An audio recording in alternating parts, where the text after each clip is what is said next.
Good afternoon, everyone, and welcome back to the afternoon of day 2 of our Elire Strategy Summit. We're so excited to wrap up this afternoon with 2 sessions, one of which right now is testing strategy, using end-to-end testing to ensure success. Again, my name is Jordan Future-Burmeister. I'm our marketing manager at Elire, and a couple of quick reminders. Everyone has been placed on mute for the duration of the presentation.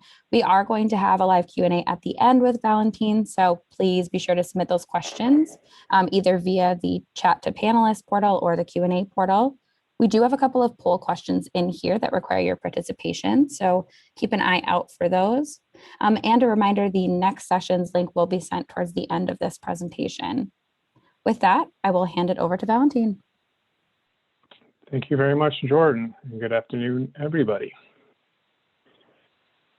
All right, as Jordan mentioned, we'll be discussing testing strategies, so really using end-to-end testing to ensure success in whatever product you're implementing, upgrading within your organization. So the agenda for today, I'm going to do a quick introduction of Elire and myself.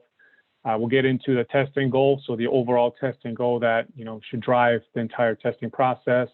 We'll get into that testing process as well, look at all the intersecting processes, but just at a very high level, look at how a good organized process should look like. We'll get into some best practices and recommendations just from my experience leading a lot of these efforts, and really to always future-proof and introduce more efficiencies, we'll get into some automated testing tools that are available today.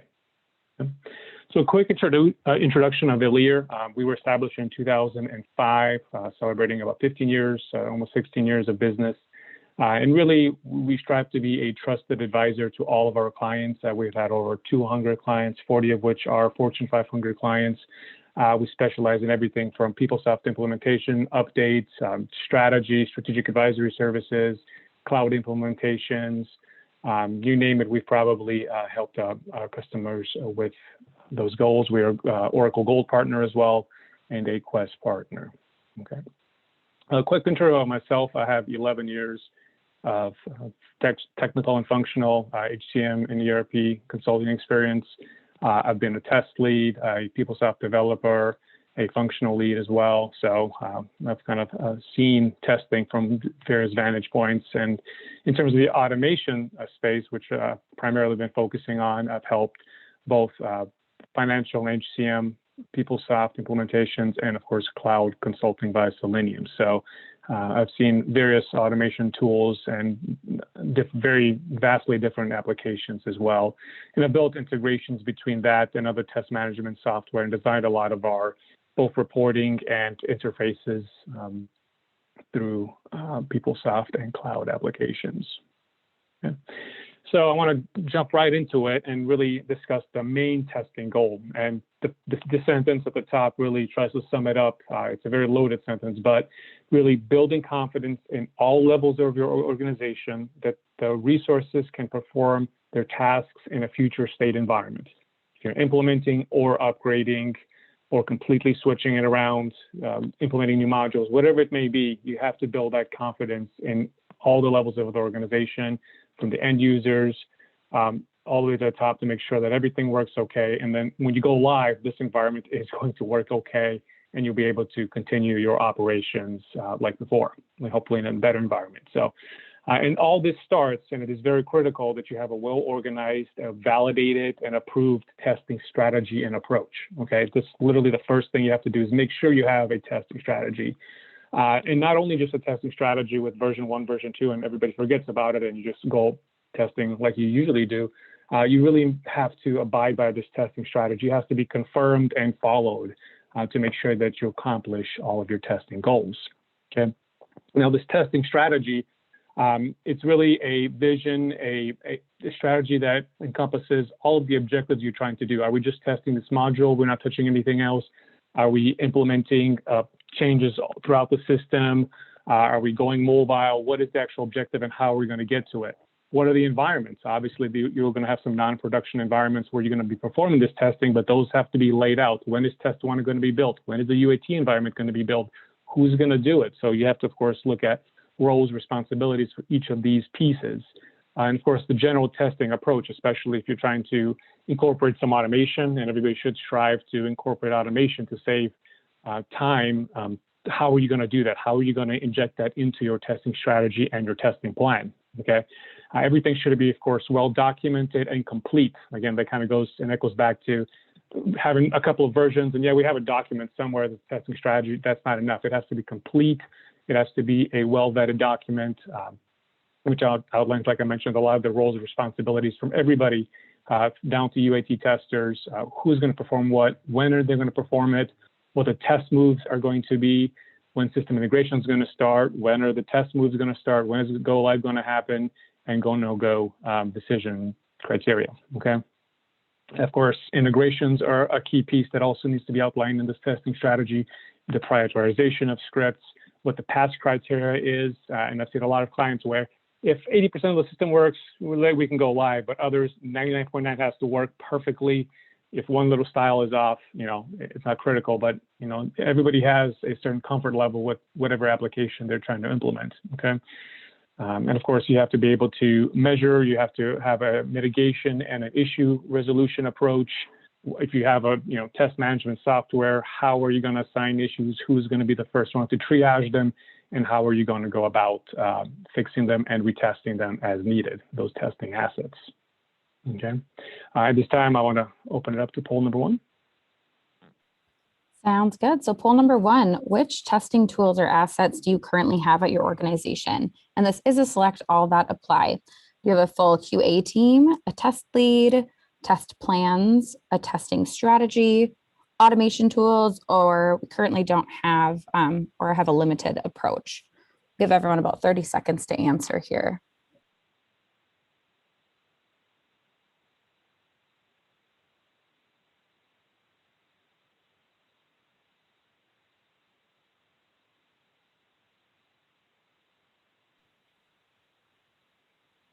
And we're going to go ahead and close her out.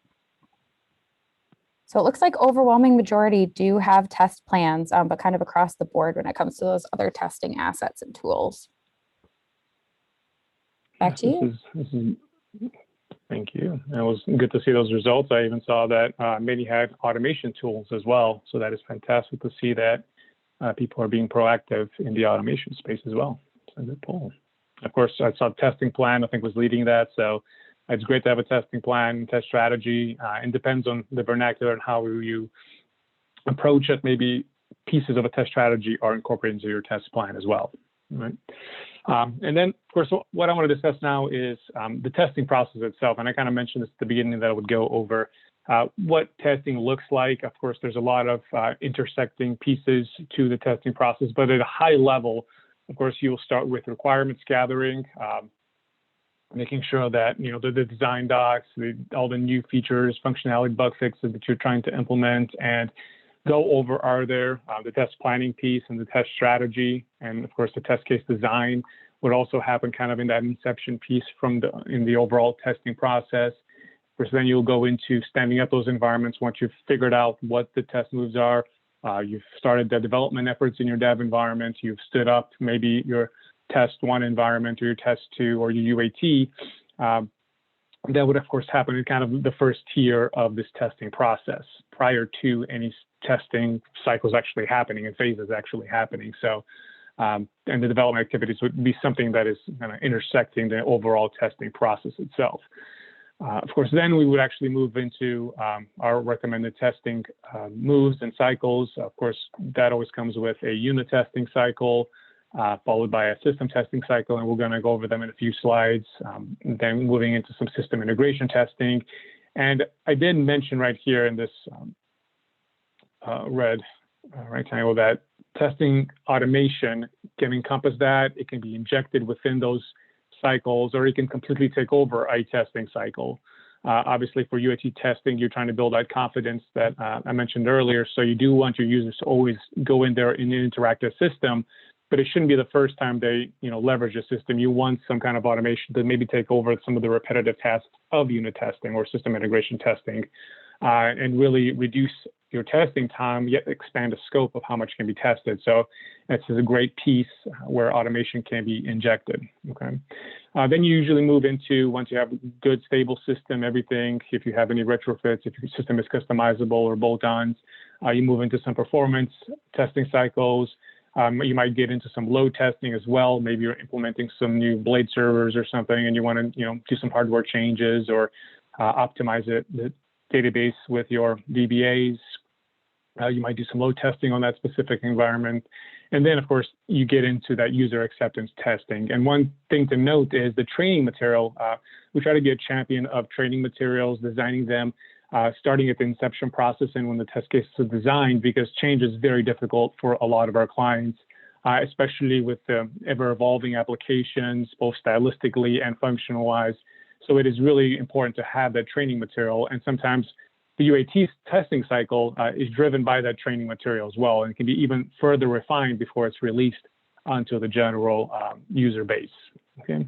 Then we'd usually go into a couple of test moves, making sure that if we do have a 2-day window, that we can run all our scripts in that specific time window. And of course, once those test moves are refined, perfected, the time window has been perfected as well, we go live with our application. Okay, so a general, very high level view of a testing process cycle. Okay, now the testing cycles, I already mentioned this, that we do recommend three testing cycles: unit, system, integration, UAT cycle. And really this should be well organized and again, designed within the testing strategy. And make sure that you're tuning your scripts to make sure that during the final move to production, everything is good to go, and really reducing that testing time window. I've been at many sites where, it's a very, very short window. There's tons of scripts and tons of data to be converted over, and refining that requires a lot of testing, both performance, load testing, script, and making sure that everything is going to work okay once you guys go live. These three testing moves, of course, are comprised. Sometimes you have a smoke testing cycle as well. Maybe your developers are also doing this kind of as they're developing or retrofitting. They'll be doing some smoke testing to make sure the components are working okay. But then, of course, you get into your unit, your system test cycles, your end-to-end integration testing. So if you have integrations to other ERP systems or other applications, that would happen at this point. All right. And of course, we also recommend that performance testing be included at this juncture of time, especially since the integrations are there. You really want to test out that, it's not taking 5 hours for a process to run because it's gathering data from a system and that system isn't, the integration isn't set correctly. So we recommend that happen here. Okay. And of course, we also recommend that you incorporate labs at this point. And labs is a concept that we have where if the change is so vast and so different from what the users are used to seeing, it's great to get them kind of involved at this cycle of the process and get their feedback to make sure that once the UAT cycle begins, it's not their first exposure to it. They understand how the functionality works, so they're not just blindsided by brand new fluid application coming from Classic and how do I even navigate to my component. So it's great to kind of gather that information during the integration cycle, okay, before user acceptance, which is, of course, validating that everybody can perform their jobs in that future state environment and build confidence as well. Okay. And if we dive deeper into these definitions, because it's so important, UAT testing and unit testing itself, unit testing, not UAT testing, basically there to ensure that you're reasonably ready for system test cycle, okay? Maybe you're testing requisition components, you're able to create a requisition, one line in there, it's able to process, give you the requisition ID, process, moves it to pending approval and sources it to approval framework, but you're not necessarily diving into the data to make sure that all your catalogs are in there, the categories are in there, items are in there. You're just making sure that it works, no crazy errors happen, and that component works okay. And unit testing is really by unit. No interconnection really happens at that point. You're just testing. You can sign in, go to a page, perform something, submit, and that's it. Move on to the next one. So very rudimentary and simple testing. And then, of course, we move into system testing, okay? This is where actually full end-to-end business processes can be tested, okay? Minus integrations, okay? So we're not testing integrations at system test point yet, okay? Or really focusing on, can I create a requisition? Can I get it approved by user one, user two? Can it be sourced to a PO? Can that PO be dispatched, receiving vouchers, interconnected full system test cycles, okay? And only at that point, once everything is working okay, do we actually move into the integration testing cycle. And just like the name entails, integration with all the APIs and, downstream processes, feeds that you might have, a vendor punch out for e-procurement, whatever it may be, making sure that their test environment is connecting okay to your test environment and users can actually interact with those integrations correctly, okay? And one of the chief goals, and I love to mention this, is before you get into the unit UAT cycle, that nothing is tested. The UAT end users don't see that for the first time, okay? So they don't see that new component or that new functionality for the first time in UAT testing, that they actually see it and is actually tested before they get to see it, okay? It's very important. And of course, that feedback I was talking about, the feedback labs, to make sure that if it is a massive change, the end users are introduced to it during that end-to-end integration testing cycle, okay? And like I mentioned, performance testing is also a piece of it. And user acceptance testing, UAT for short, of course, to make sure that everybody can perform their jobs, that the training material, that's again, something that's very critical, to make sure that there is training material that has been built, because we can supplement, we can add to that before it's released and becomes part of the overall process. And to make sure that the standard business process works correctly, of course, that's kind of key to the whole testing cycle definition. Okay, so now we're going to move from the actual testing phases and cycles to the testing assets themselves. And this could be manual or automated scripts. It depends on how you're set up. Okay, and of course, you can organize them by modules. I've seen people organize these by just end-to-end business processes, and they'll put them in that bucket or bin. But it really defines the major features and elements that you're trying to test. It can be built into test strategy or an independent effort to have that test plan and test strategy into place. And really, it has to be well documented. And one thing I'm going to talk about in a second is how granular these tests have to be. One key feature and thing about testing assets is how you actually subdivide these tests.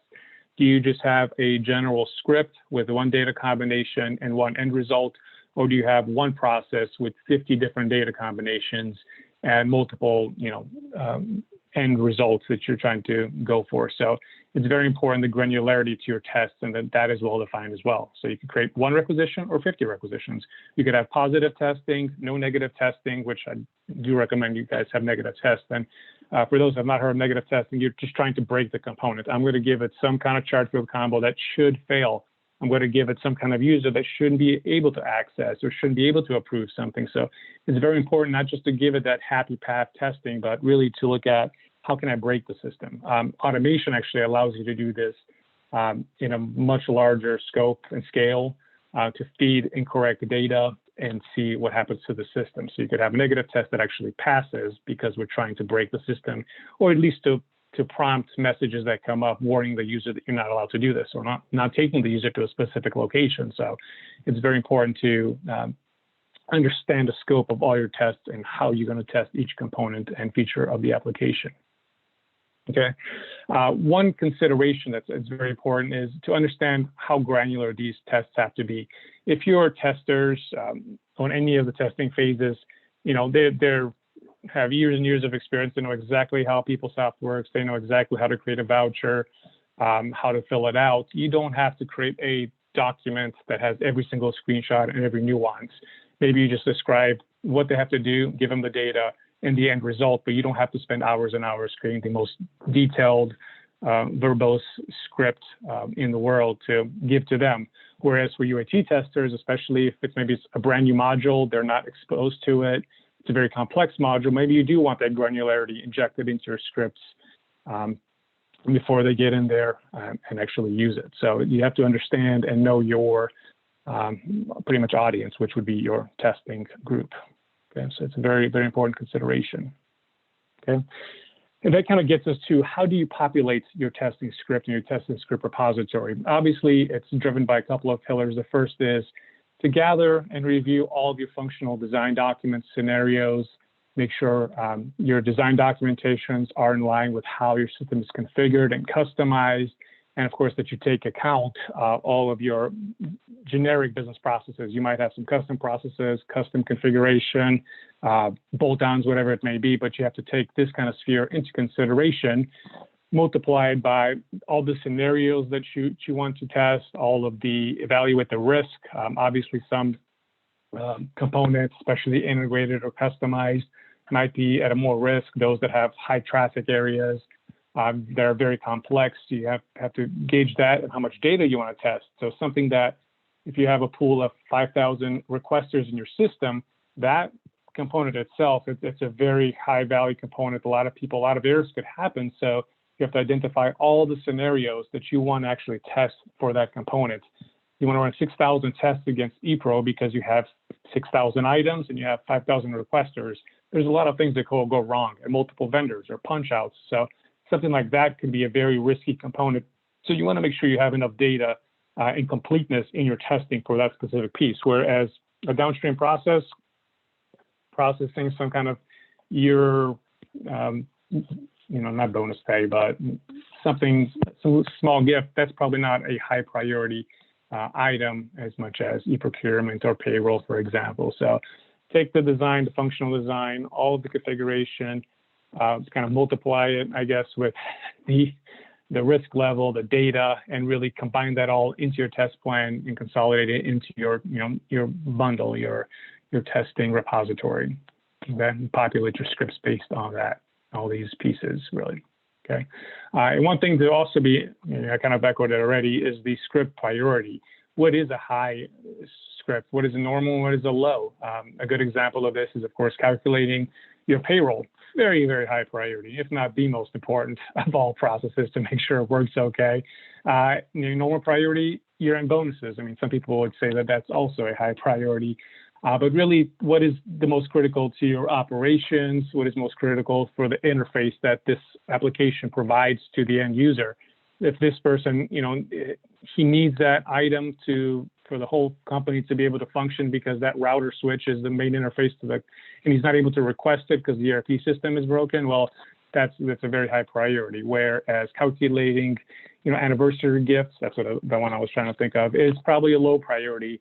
Maybe they don't get it, they fix the problem in production and it works okay. So you wouldn't prioritize that as a very high priority script. For those that are high priority, you want to really think about the data combinations. I believe the script itself, how detailed it is, does it cover the entire scope, but also the dimension of the data, those positive and negative tests to make sure that they are applied and you're testing the system, trying to break the system and making sure that the happy path positive testing also comes into play with the high priority. So that kind of moves us into the reporting piece of it. And obviously, if you did have a testing lead or QA department, somebody in charge of your testing, they'll be producing these metrics on a weekly basis. Sometimes during the critical phases, maybe they're doing this on a daily basis. Keeping track of all the modules, some stacked bar charts, telling you, what's passed, what's on hold, what's ready for retest. Breakdown by, the testing weeks, by the priorities is very critical. Obviously, you don't want to leave off all your high priority items till the end. You want to make sure that people are testing evenly across all the priority levels, okay?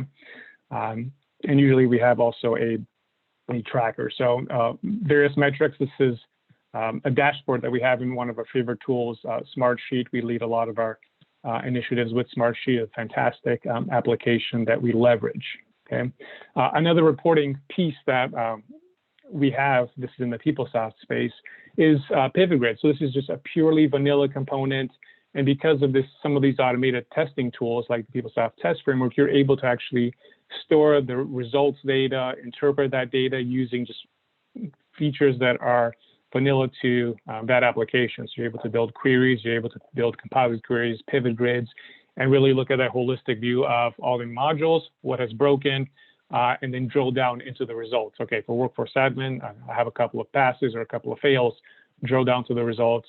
Let me see the screenshots, the IDs, the processes that failed so that I can inspect them, start a ticket, and mitigate and triage the problem. Okay, so various reporting methods. Okay. And now we're going to get into some best practices. Some of the most important things, the reusability of your testing assets. I think this is extremely important. It was important with manual testing, and it's even more important now with automated testing, where you'll actually have coded scripts and in some various programming languages. And we really strive for that evergreen approach to make sure that not only do you after you build these that you can reuse them, but you can also easily update your scripts. Okay, I'm going to take an example of automation. If somebody builds a very complicated script, it works perfectly during this upgrade. People are able to leverage it. They're able to create hundreds of vouchers, and everything works okay. If that person building the script doesn't put comments in everything, doesn't structure it uniformly, doesn't declare everything at the top, all the variables, come next upgrade or update, nobody knows how to use a script. That person might have gone to another organization, and now the only person that was able to use that automated script is gone. Nobody knows the language. Nobody understands how he built it. He's got a bunch of loops everywhere and his own functions. It would take longer time to reuse that, to redo it, than just start from scratch. So you need that reusability. You need scripts that are uniform, that are easily updatable. So if your dates have changed, or combo codes have changed, whatever the values are, easily upgradable and easily reusable. So it's very critical, especially as many of my clients get more and more automated. Okay. And really, we're building a foundation to make sure that future testing cycles go smoothly, not just during this implementation. Maybe you refine things from unit to system testing cycle. Maybe you have an additional cycle thrown in there, but you're always trying to strive for improvements. And of course, one of those ways is to automate those repetitive tasks based on scenarios and test cases. Okay. And another one is to appoint a testing lead. And again, this can be done at the inception of your entire project, making sure that somebody is appointed as that responsibility and they have a support network and clearly defined roles in that initial stage. So always echoing back to that testing strategy, which is cornerstone to a good testing process. Okay. And a testing lead's responsibilities can vary. I've had organizations that don't have a testing lead, but those that do have a testing lead, and it doesn't have to be a fully dedicated person. It could be somebody that is doing it, but it's critical that this type and these responsibilities are assigned to somebody. And that, again, usually starts at the inception when the test strategy is generated initially. The goals are set out, the timelines, exactly when these environments are going to be brought up, when test moves are going to start, when end users, details, all the logistics that are involved. Are you going to have the testers in one room, all testing? Maybe one day it will also happen that we will be in rooms with each other. Testing plan and reporting frameworks, kind of echoing back to the reports that we looked at. How are people going to consume the results? How are issues going to be mitigated? What tracking system are we going to use? Of course, evaluating the people, making sure that the right resources are allocated. Entrance and exit criteria too. If you're going into your integration testing cycle and nothing worked in unit or system, maybe we don't start that testing cycle, okay? Maybe we're not ready. We need to inject another one. The developers are still working on bug fixes and half the things are still ready to retest. We're not ready to move on to that next testing cycle, okay? And really, this testing lead can also be responsible for the mitigation plan to make sure that defects are assigned, somebody's on top of them, and that the appropriate parties are ready to retest and are retesting them. And of course, maintaining the dashboard, organizing the kickoff. So various activities throughout the entire process. And again, always trying to evolve the testing for future testing cycles. That's kind of critical to the whole lead responsibilities. Okay. Jordan, I think we're ready for poll number 2. Sounds good. So it looks like our next poll is, do you currently use testing automation? I know we had a couple answer previously, but do not use it, looking into it, have about 10% of scripts automated, have 50% of scripts automated, or fully automated. Give everyone about 30 seconds here. And just a reminder, as everyone's answering, we are going to have that Q&A at the end of the presentation. So if you have any questions on what Valentin is speaking to, feel free to submit them through the chat to panelists or through the Q&A function.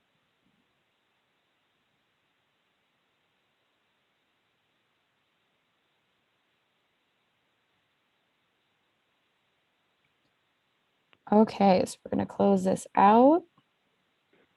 And it looks like predominantly most do not use it or have about 10% of scripts automated. Yeah, that's kind of what I expected. I was hoping nobody selected the last one because it's almost impossible to become fully automated, but it's great to see that at least, 10% of scripts automated. That's fantastic. That means you're on the right track, and as you're evolved with your application, hopefully that number just keeps growing. And most testing tools obviously allow you that the scripts are forward compatible as long as they're built in that reusable evergreen strategy. Your just testing repository should grow over time, and the scope of it should expand. A fully automated, I have never seen, we've never reached a fully automated. It's very difficult to be able to say you're fully automated because there's always more data combinations and test cases that you can build. Even on your existing scripts, there's always more negative and positive testing. So while we strive to be fully automated, there's some things that you also can't. If you're printing a check or producing a PDF document, the automation might run the process and get you to, yes, it passed okay, and I was able to generate a file. It can't open up and visually inspect the check, visually make sure that your logo is correct, like the lines are perfect. No automation testing tool to this point can get that granular with testing. You'll still need, some hybrid tests and that ability to pass out to somebody. So it's great to see. 10% though, that's fantastic. And for those 44% that have not used automation yet, it's a great time to look at automation. Okay. And that actually takes us to the automated testing tools section of this. The first one I'm going to highlight is the PeopleSoft Test Framework, PTF for short.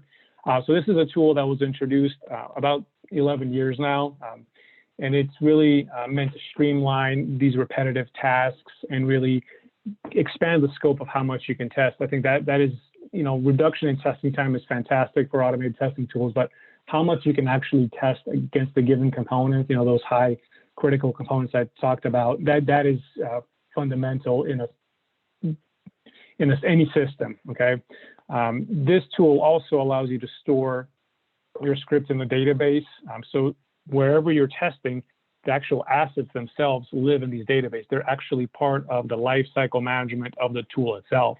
So as application level changes, and PeopleSoft is great at the ability to customize and the ability to bolt on things to the system, the assets themselves have metadata, and you can actually run reports against that data and see how changes coming into the system can not only impact the system itself, but your testing repository and testing scripts themselves. So is it going to break my automated testing script? Well, you just run this report. The report says, no, all the objects are not affected. And now you can literally move, lift and shift your testing assets to that new environment and execute them against the new testing environment. So some very interesting abilities that are not seen in other testing tools that PeopleSoft Test Framework offers because of that integration and the ability to store data. And the objects themselves are actually treated, and they follow the same migration path than any other testing or any development object or via project would have. So the tool itself, I just kind of mentioned, it was introduced about 11 years ago in Tools 851, and its main function is really functional application testing, so simulating the user experience, simulating somebody getting into that PeopleSoft sign-in page, logging in, navigating to any component via the nav bar, the tiles, if you still have plastic breadcrumbs, getting you to that component, making the selection to find an existing record, add a new one, going through the pages, and it doesn't care if something is customized or vanilla. It's going to interact with the grids. It's going to interact with the different tabs, the processes on those pages. It's going to take screenshots if you wanted to, just for log purposes and execution results. And then it's going to extract any IDs that are also generated during that process. So it really performs the entire span of the functional testing you might have in unit or system testing cycle, okay? One of the things that, I keep mentioning this is really the increase in the number of tests that can be executed. And not just the number of tests, because you can loop a test 50 times, but if you're not manipulating the data you're not really expanding the scope of your testing. Okay, so it's great that you can run the test 5,000 times, but then how do you stage the new data? Are you just randomly generating data, or are you using Excel to populate it, all things the PTF can do, or do you source data directly from the application you're testing and cycle through that data?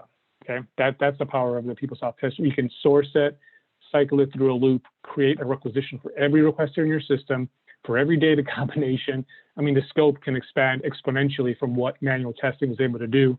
And now you can do with PTF testing. Okay. One thing to also note is automation equals consistency. Okay.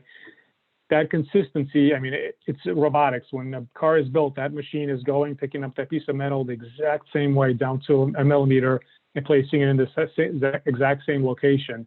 Same goes with application automation. Okay. The testing is going to be performed the exact same way. The same way that automation happens in this POM update is the exact same way it's going to execute it.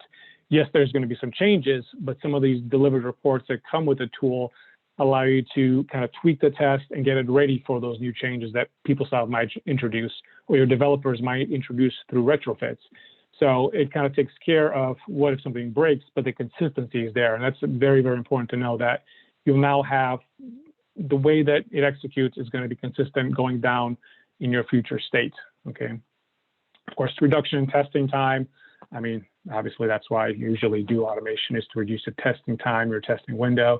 You know, I've seen testing go from 1 week to just 5-6 hours because you don't have to pass it on to the next person. The next person logs in and he's trying to find the ID.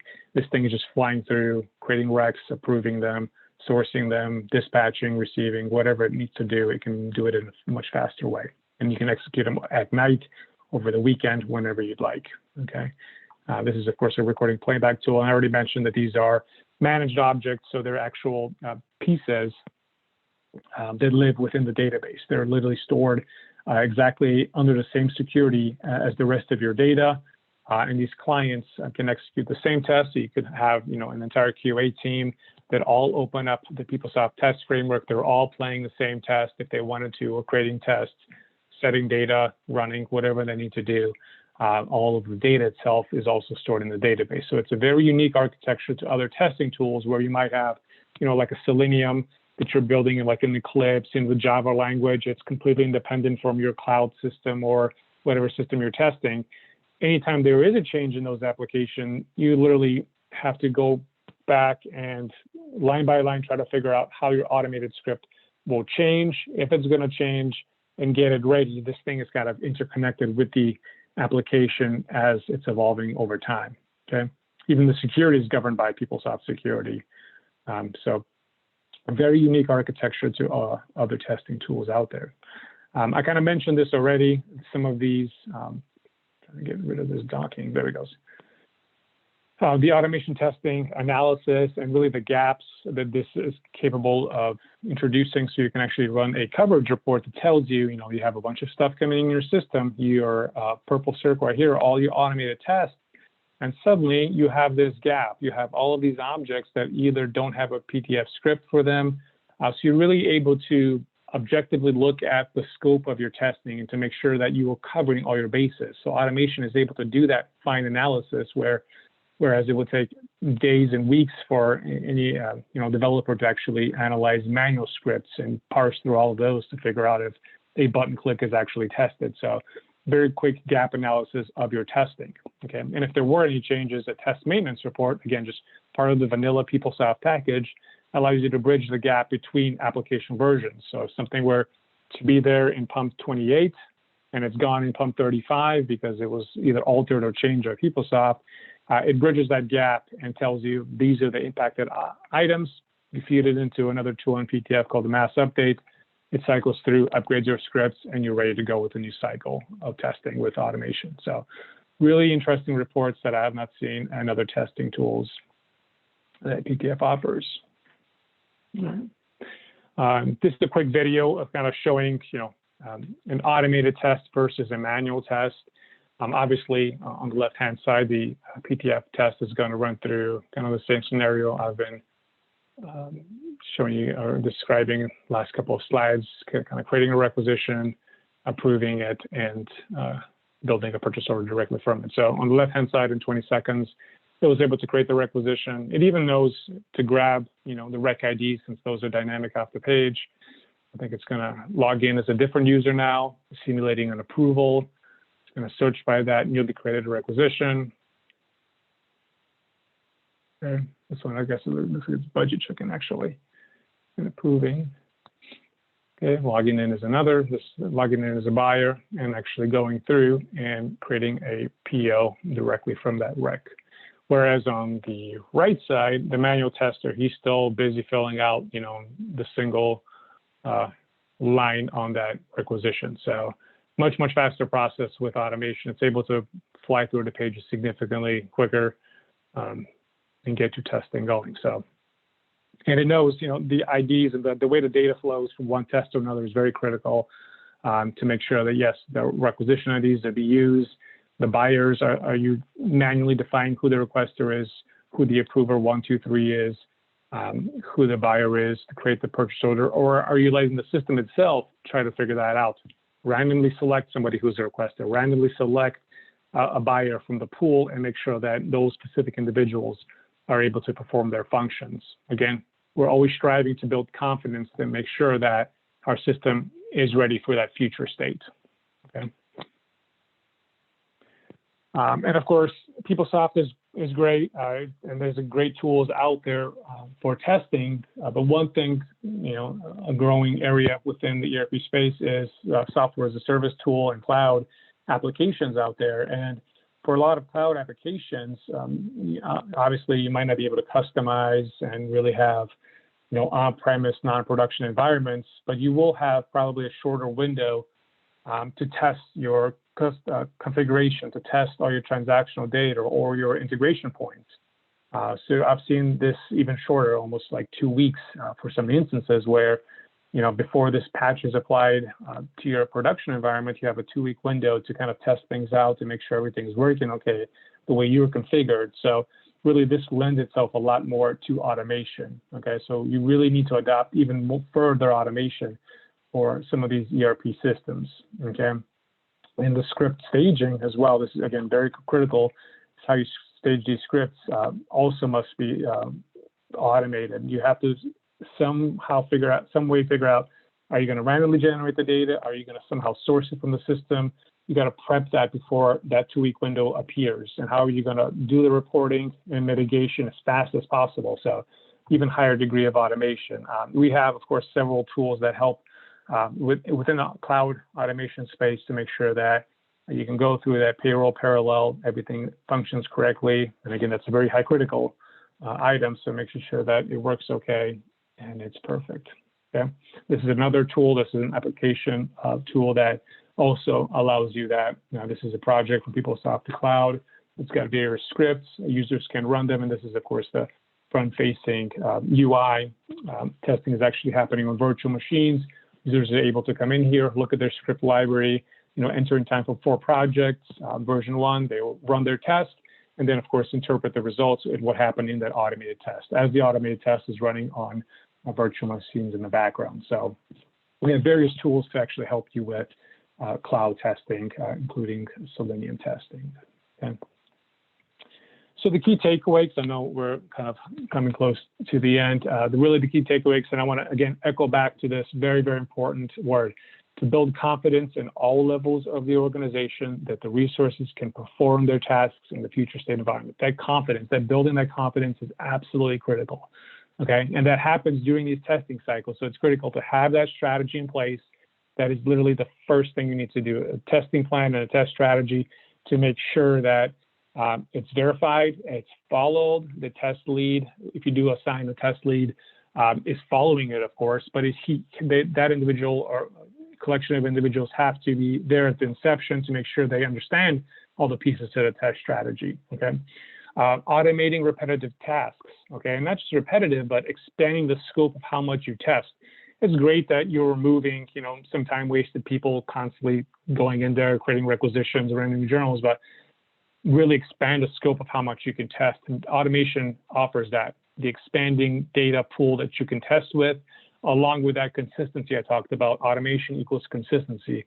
If you build that consistency, your future testing cycles will just get better and better over time. So those 10% of the poll users that I mentioned, they've already implemented it. Hopefully they're already seeing, improvements in their testing cycle. And as long as it was injected correctly in the test plan, you should be seeing, improvements in how fast you're testing and how accurately with how much depth you're testing your components, okay? Obviously, we strive for that evergreen approach. Make sure that the assets you build, if they're Word documents, Excel documents, it doesn't matter if they're automated tests in Selenium or PeopleSoft test framework, make sure they're reusable. Make sure you use a standardized template for every single one of your tests. This is how we'll define it. This is where the variables are going to be set. This is where the script is going to be. This is where the reporting. Make sure that it's structured in a way that's reusable down the road. Make sure that people aren't just siloed creating automated tests and not telling anybody the structure or how to use them. Make sure they're reusable and they're easily updatable. If all of your variables are declared at the top, all of your open periods, your items, the users you're trying to simulate, make sure they're defined and clearly descriptive variable names at the top so that when they're opened up in the future, somebody can immediately open it up, fill in the new user, fill in that new open period date, execute the test, and everything works okay. So that evergreen approach is absolutely critical. And of course, one of the other pieces is the training materials. So this is something we champion and we try to strive for from the inception of the testing process in making sure we have clearly defined training material, because we leverage it not only for after go live for our end users, but we also leverage it during that UAT testing cycle, the user acceptance testing cycle. So, and we refine it during that process in some of the labs that we also provide. So training materials are another key takeaway. So if you get your strategy, get automation, make your scripts and assets reusable, have good training material, your testing should go just fine. That is all I have. So we have Jordan? a couple minutes, for Q&A here. It looks like we actually had quite a few questions come in. First question is, what defect management platform or tool do you recommend? Oh, there's a slew of them out there. There are many. We have used the simplest of one are Excel. You could easily use Excel. Smartsheet is a great one because it has that shareable ability. Obviously, HP Quality Setter is a great tool. And a lot of them, of course, you have to license. There's some free ones available.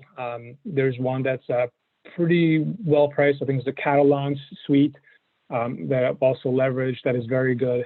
But again, most of them are application level tools. So you would have to pay a license unless you want to kind of go down the approach of a shared document. I've seen that leveraged pretty well, especially nowadays when you have, all these Google Docs or OneDrive docs where it can be shareable assets. So, and the Smartsheet is a great tool because of that notification system that it also has built into it. So if something is on some kind of tracker, again, if you want a simple approach is Smartsheet, and as soon as an issue comes up, it notifies developer one, developer two, whoever's assigned to that module. So there's a slew. I mean, if you Google any test management software, I'm sure you find thousands of applications out there. But there's some big heavy hitters out there and some kind of homegrown solutions that you can build from document sharing platforms, like I mentioned.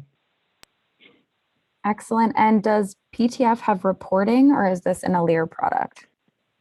It is not an Elire product. It's part of the PeopleSoft. So it's actually a people tool, similar to App Designer or Data Mover. So since 8.5.1, it was just part of the package. If you are a PeopleSoft shop, just go into PS Home Setup and you'll actually see PeopleSoft Test Framework in there. It's a small little executable. It's slightly independent of the people tools, so you don't have to actually stand up the entire people tool package. You just install that piece of software. And nowadays, you don't even have to install it. It just runs from that directory, and it's part of your PeopleSoft license. So definitely a PeopleSoft, Oracle PeopleSoft product. It does have reporting. It has reporting within the tool itself, some logs, but just like everything in PeopleSoft, it's a very expandable feature where you can build, kind of like that screenshot a couple of slides ago, you can build pivot grids off the results. So you just have to know somebody that understands the table structure, can build a query, and then, of course, build a pivot grid off that query, and suddenly you'll have the reports. But what I showed you was just some of our Elire built reports that we have, but nothing customized, all vanilla. And our next question here. So some companies ask for an agile testing strategy, as in running tests in sprints. Will that change the test plan cycle you introduced today? No, you still can go through a unit testing cycle, system integration. Maybe you just subdivide your modules into sprint 1. We're going to focus on e-procurement. We're going to go through the e-procurement process. All of that, that's sprint 1. Sprint 2 is vouchers. Sprint 3, PO. And so you're going to have to just subdivide it in different sectors based on that approach. Yeah, some things might move based on that, but it's a generic approach really is what we showed you there. But for the testing cycles and of course the test plan, you just have to break it down into different. We still recommend the unit, the system and integration to happen in that flow, but maybe you just have to break it down into different smaller pieces so they become little sprints. And it looks like we have time for one more here. So it says, you mentioned that you can use Excel to load the data in PTF. Can you provide the high level of how this is done? Yes. So if you have a automated test, so maybe you're creating a voucher, okay? You have the script built, it's fully working. What you do from there is you build a template. So of course, each script is going to be totally different from the other one. So you need a template to fill it out. So what you do is you create an Excel template. It's just a CSV common delimited file. You open it up in an Excel, you stage new data, maybe you create some definitions, some new users, you transpose some data from another Excel, and then you consume it back into the PTF, and then you loop through the test with that new Excel data. But it's just create the template, fill the template out in Excel or whatever spreadsheet management tool you have, and then consume it, stage it one more time within the PTF tool, and import those test cases into your script. It's suddenly going to show you a list of all the test cases that might be there, and then you can just either play those individually or set up a loop and loop through all of those test cases. So, but template, fill out, import, execute. Thank you very much. So that is going to go ahead and wrap up this session. Thank you, Valentin. Our last session actually of the summit is coming up here in 7 minutes, building a successful change management strategy. And that link, in case you haven't pre-registered, has been dropped in the chat. Any other questions that you have around testing, though, can be sent either to that strategy summit at elire.com email, or I put mine in the chat as well. Thank you again, everyone, for joining. Be sure to connect with us on social media and have a great rest of your afternoon. Thank you, everybody.